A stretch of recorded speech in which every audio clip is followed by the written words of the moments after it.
నన్ను క్షమించండి. అసలు తప్పంతా నాది. ఆ రోజు మీరు అత్తయ్య ఎంత వద్దని చెప్పినా వినకుండా ఆ నేత్ర మాటలు నమ్మాను. చివరికి ఇదిగో ఈ పరిస్థితి తీసుకునొచ్చాను. ఈరోజు మీరు, నేను, అత్తయ్య ఇలా మనశ్శాంతి లేకుండా ఉండటానికి కారణం నేను. నిజంగా ఆ రోజు రుద్రాణి చనిపోతుందని అనుకున్నాను. ఏదో మానవత్వం చూపించాలని తన మీద కాస్త జాలిపడ్డాను. కానీ చివరికి తను బతికి ఇలా మన వెంట పడుతుందని అనుకోలేదు. అత్తయ్య గారి ముందు తలెత్తుకోలేకపోతున్నాను. ఈ సమస్యలన్నీ తట్టుకోలేకపోతున్నాను.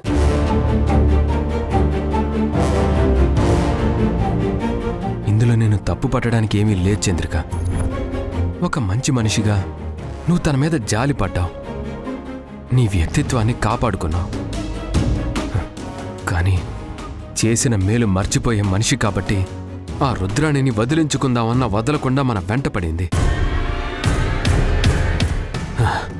ఎంత పెద్ద వైరస్కైనా విరుగుడు దొరుకుతుందేమో కానీ ఇలాంటి దాన్ని వదిలించుకోవడానికి ఎలాంటి దారి దొరకడం లేదు.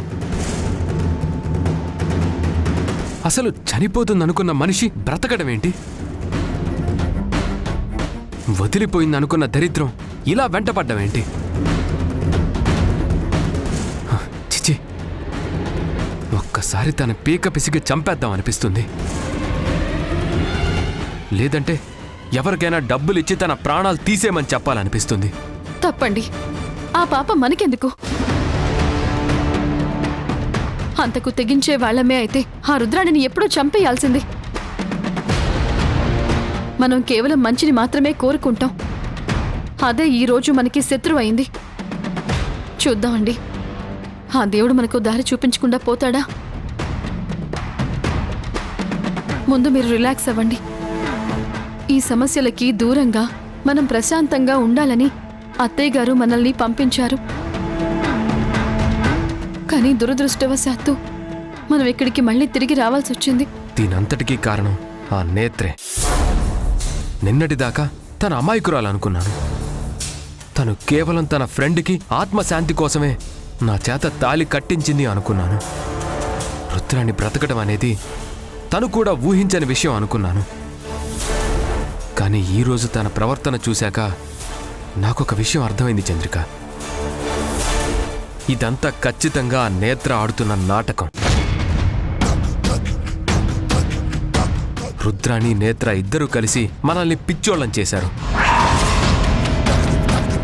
రుద్రాణి వెనక ఉండి ఈ గేమ్ ఆడించిన మాస్టర్ ప్లాన్ మాత్రం ఆ నేత్రదే.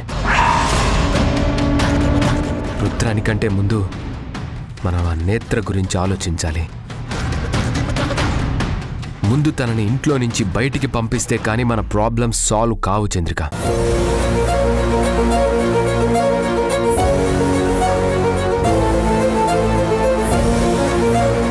చంద్రిక, ఇందాక ఆవేశంలో మాట్లాడిన మాటలు నిజం చంద్రిక. మనమెందుకు మన ఇంటిని, మన మనుషుల్ని వదిలేసి దూరంగా పారిపోవాలి? మనం ఇక్కడే ఉందాం. ఆ రుద్రాని కళ్ళ ముందే మనం హ్యాపీగా ఉందాం. తను, ఆ నేత్ర ఇద్దరూ కలిసి ఏం చేస్తారో అది కూడా చూద్దాం. యాండి, దయచేసి మీరు మాత్రం ఇరిటేట్ అవ్వకండి. రిలాక్స్ అవ్వండి. ఈ ప్రాబ్లంని ఎలా సాల్వ్ చేయాలో నేను ఆలోచిస్తాను. ప్లీజ్.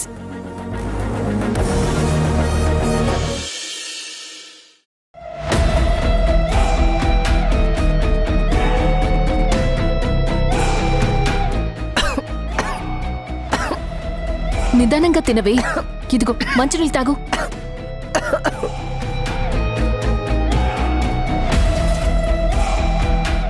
నిన్ను చూస్తుంటే నాకు చాలా భయమేస్తోంది రుద్ర. ఎందుకు అంత ఆరాటపడ్డావు? వాళ్ళు తిరిగొస్తారని చెప్పాను కదా. భోజనం కూడా చెయ్యకుండా అనవసరంగా నానా హంగామా చేశావు. నా బాధ నీకు అర్థం కాదు నేత్ర.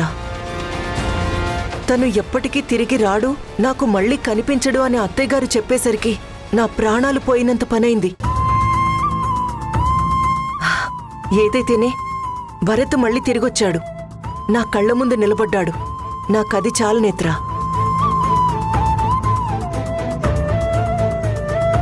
నేత్ర, నేనేమీ ఆస్తులు అంతస్తులు కోరుకోవడం లేదు.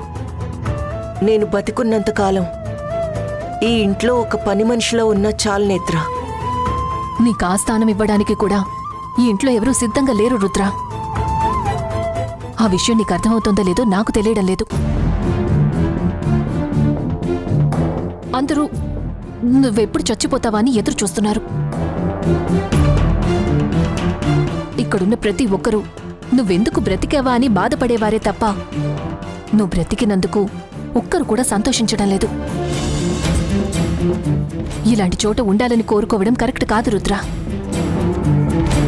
నీకింతకు ముందు కూడా చెప్పాను, ఇప్పుడు చెప్తున్నాను, నువ్వు భరత్ మీద ఆశలు పెట్టుకోవద్దు. భరత్ నీ మెడలో తాళి కడితే చాలు అనుకున్నావు కదా. ఆ భగవంతుడు నీకా వరాన్ని ప్రసాదించాడు. అంతటితో సంతోషించి ఇక్కడి నుంచి వెళ్ళిపోదాం.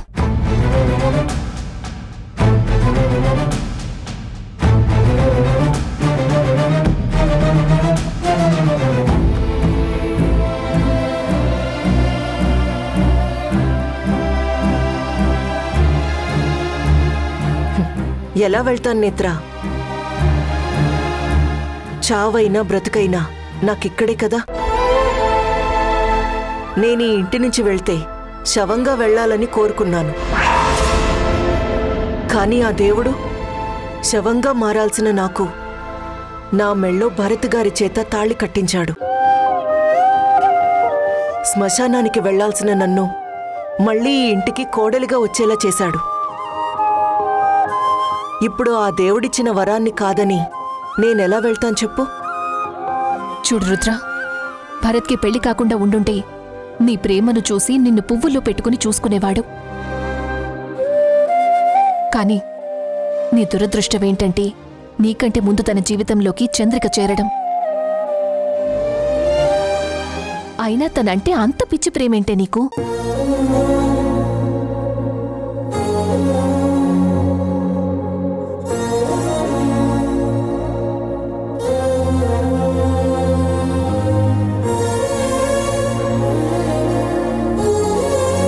నువ్వు ఎంత కష్టపడినా ఈ ఇంటి కోడలుగా మాత్రం ఉండలేవు. నిన్నెవ్వరూ ఇక్కడ యాక్సెప్ట్ చేయరు.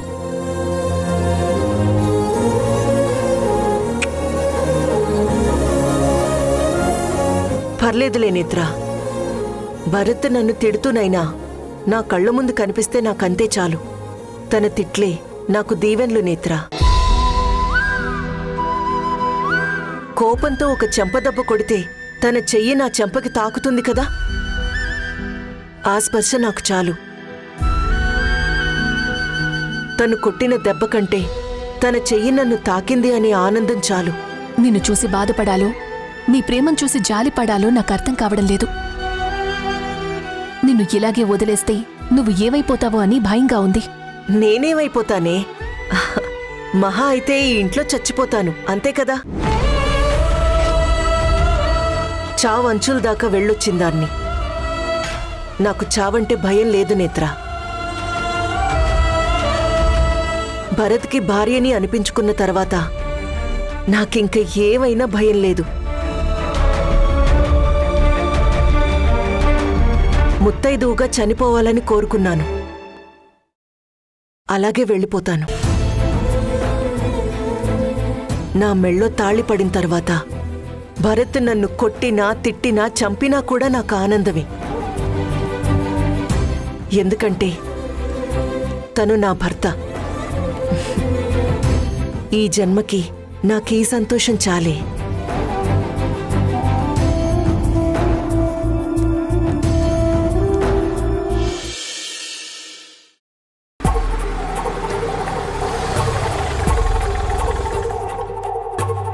రే భరత్, నీళ్ళొచ్చిందిరా. ఏంటి అప్పుడే వచ్చేసిందా?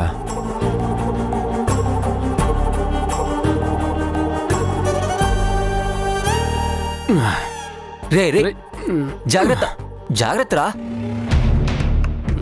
It's okay bro, it's okay. అరే కానీ ఇంట్లోకి వెళ్తే ఏం జరుగుతుందోనని కాస్త టెన్షన్గా ఉందిరా. అదేంట్రా? దీని అంతటికే కారణం నువ్వే కదరా. నేనా? మరి కాదా? వద్దు వద్దు అంటే నా చేత ఫుల్గా తాగించావు. ఇప్పుడు వెళ్తే మా అమ్మ చంద్రిక ఇద్దరూ కలిసి నన్ను ఒక ఆట ఆడుకుంటారా. రే ఎప్పుడో చిన్ననాటి స్నేహితుడివి, చాలా సంవత్సరాల తర్వాత కలిసాం. అందుకే సరదాగా ఒక 2 పెగ్గలు వేద్దాం అన్నాను, కానీ నువ్వే 2 బాటిల్స్ లేపేశావు. ఏం చేయనురా, నాకున్న ప్రాబ్లమ్స్ అలాంటివి. ఇంట్లో మనశ్శాంతి లేదురా. ఎందుకురా, చంద్రికతో ఏమైనా ప్రాబ్లమా? చాచా, చంద్రిక దేవతరా. అసలు అలాంటి భార్య దొరకటం నేను చేసుకున్న అదృష్టం. ప్రాబ్లం అంతా ఆ రుద్రాణితోనే.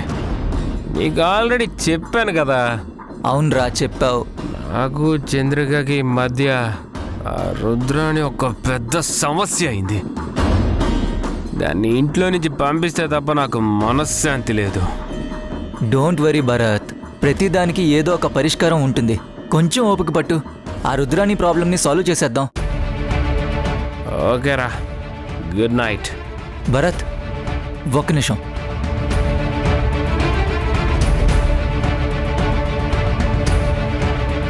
నీకు చెప్పాను కదా, నా ప్రాపర్టీ ఒక ఇష్యూలో ఇరుక్కుపోయిందని. నువ్వు ఒక ష్యూరిటీ సంతకం పెడితే చాలురా, నేను బయటపడిపోతాను. అది కాదురా, ఇప్పటికిప్పుడు ఈ షూరిటీ సంతకం అంటే? నా మీద నమ్మకం లేదా భరత్? చిన్నప్పటి నుంచి మన ఇద్దరం కలిసి పెరిగాం. నేనేంటో నీకు బాగా తెలుసు. జస్ట్ ఒక 10 రోజుల్లో అంతా సర్దుబాటు అయిపోతుందిరా. నాకు రావాల్సిన అమౌంట్ ఒక చోట స్టక్ అయిపోయిందిరా. అది రాగానే మొత్తం క్లియర్ చేసేస్తాను. రేపు ఆక్షన్ అంటరా. ఒకవేళ నిజంగా ప్రాపర్టీ ఆక్షన్ వేస్తే నా పరువంతా పోతుందిరా. సర్లేరా, నీకు అంత నమ్మకం లేకపోతే పర్లేదులే, నేను ఇంకొక చోట చూసుకుంటాను. ఏదో ఫ్రెండ్వి కదా అని అడిగాను. I'm sorry. Good night. రే ఆగరా. ఈ మాత్రం దానికి ఏంట్రా అంత అలుగుతావు? ఇప్పుడు ఏంటి, నీకు షూరిటీ సంతకం కావాలి అంతే కదా? ఇటు చేస్తాను. వద్దులేరా, నీకు నమ్మకం లేనప్పుడు నిన్ను బలవంత పెట్టడం కరెక్ట్ కాదు. నోరు మూసుకొని ఇవ్వరా. నమ్మకం అంట నమ్మకం. నువ్వు ఫ్రెండురా, నిన్ను కాకపోతే ఎవరు నమ్ముతాను? పెన్ను.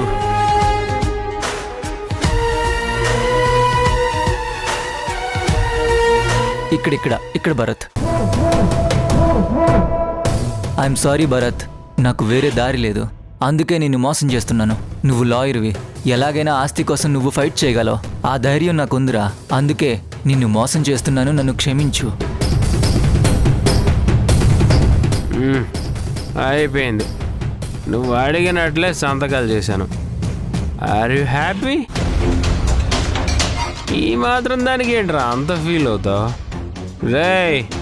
నేను భరత్ని, ఫ్రెండ్షిప్కి ప్రాణం ఇస్తాను. థ్యాంక్స్ భరత్. మన మధ్య థ్యాంక్స్ ఏంట్రా? నువ్వు హ్యాపీగా ఇంటికెళ్ళు, రేపు పొద్దునే మాట్లాడుకుందాం. Good night. Okay, good night రా. బాయ్ రా.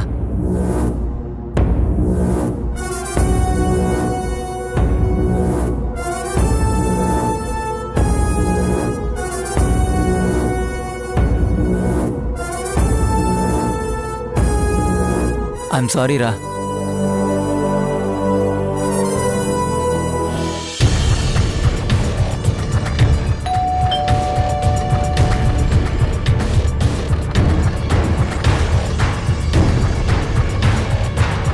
భరత్, ఏమైంది? ఎందుకు అలా ఉన్నావు? ఏం లేదమ్మా, ఏం లేదు. నేను మామూలుగానే ఉన్నాను. ఏంట్రా, తాగొచ్చావా? అమ్మా అది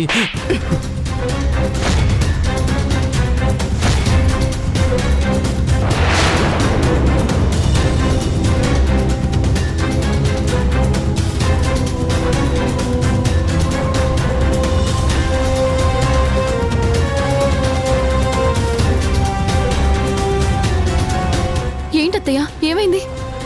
ఇంకా ఏం కావాలి? ఇంట్లో ఇన్ని సమస్యలు పెట్టుకుని పీకల దాకా తాగొచ్చాడు నీ మొగుడు. తాగితే మాత్రం అలా కొడతారా అత్తయ్య? ఆయన ఏమన్నా ఇంకా చిన్న పిల్లాడు అనుకుంటున్నారా? నువ్వు నోర్ముయ్. నా కొడుకుని నేను తిట్టుకుంటానో కొట్టుకుంటానో అది నా ఇష్టం. అయినా మధ్యలో అడగడానికి నువ్వెవరు?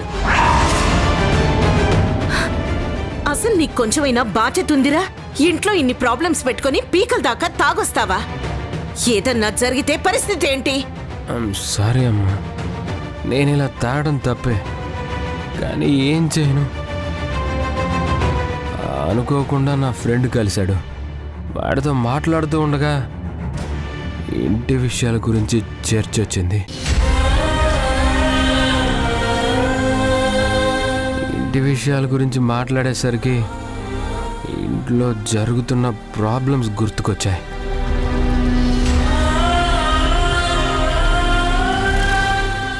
ముఖ్యంగా ఇదిగో ఈ రాక్షసి గుర్తొచ్చింది. దీనివల్లే తాగానమ్మా.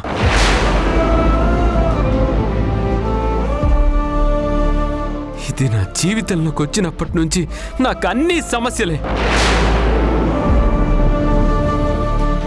దీనివల్ల నా లైఫ్ డిస్టర్బ్ అయిపోయింది. నేను ఒక్క రోజు కూడా సంతోషంగా ఉన్నదే లేదు. ప్రతి నిమిషం దీనివల్ల నాకు ప్రాబ్లమే. ఇది నా జీవితానికి పట్టిన పెద్ద శని.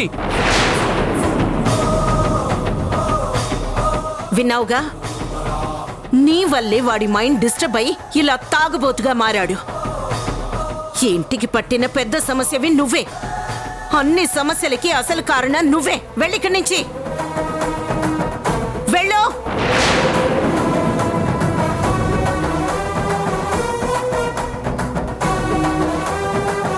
ఏమండి, అయినా నువ్వేంట్రా?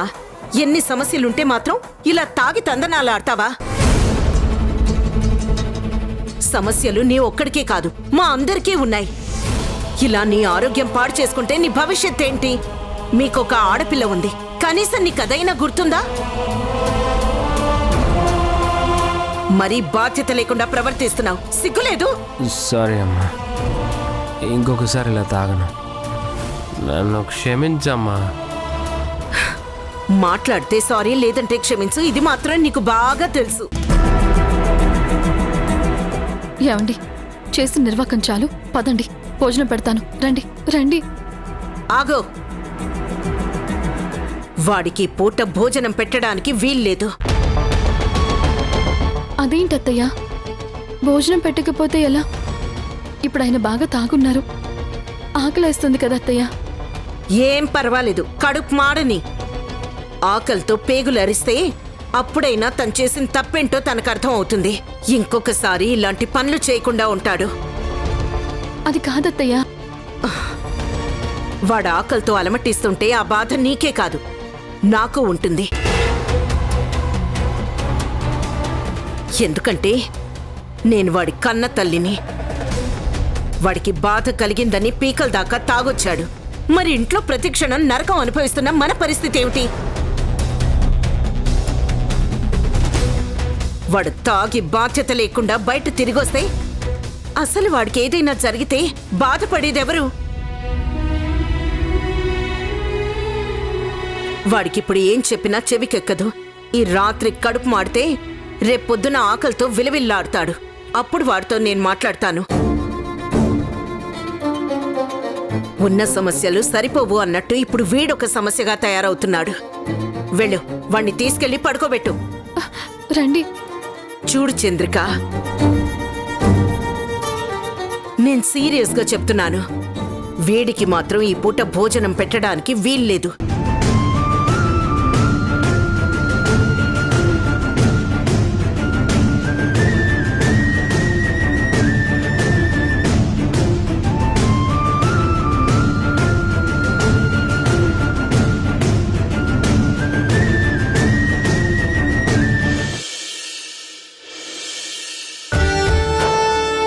అమ్మా, ఆకలేస్తుందమ్మా.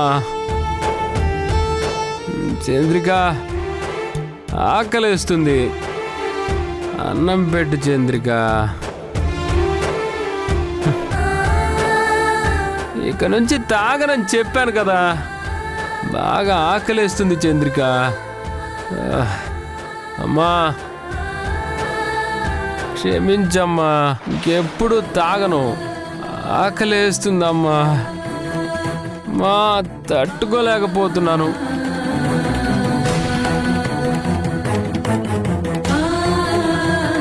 అమ్మా ఆకలేస్తుందమ్మా. అమ్మా ఆకలి.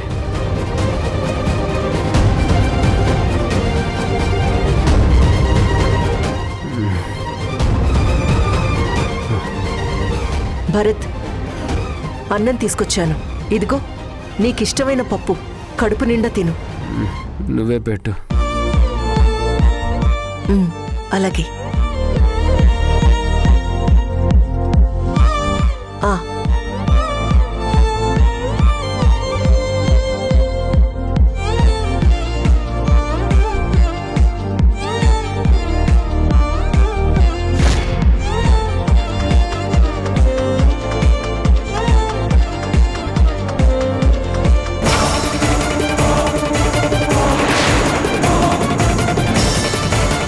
ఏంటి లాయర్ గారు మీరు మాట్లాడేది? అవునండి, మీకు 15 రోజులు టైం ఇస్తున్నాం. ఈలోగా మీరు బ్యాంకు కట్టాల్సిన డబ్బు అసలు వడ్డీతో సహా చెల్లిస్తే మీ ఆస్తులు వేలానికి వెళ్లకుండా ఉంటాయి. లేదంటే వేలం వేస్తారు. ఏంటి లాయర్ గారు ఏం మాట్లాడుతున్నారు? అసలు మేం బ్యాంకుకి డబ్బులు కట్టడం ఏంటి? మేం లోన్ తీసుకోలేదు కదా. డబ్బు మీరు తీసుకోకపోయినా తీసుకున్న వాళ్ళకి షూరిటీ సంతకం చేశారు.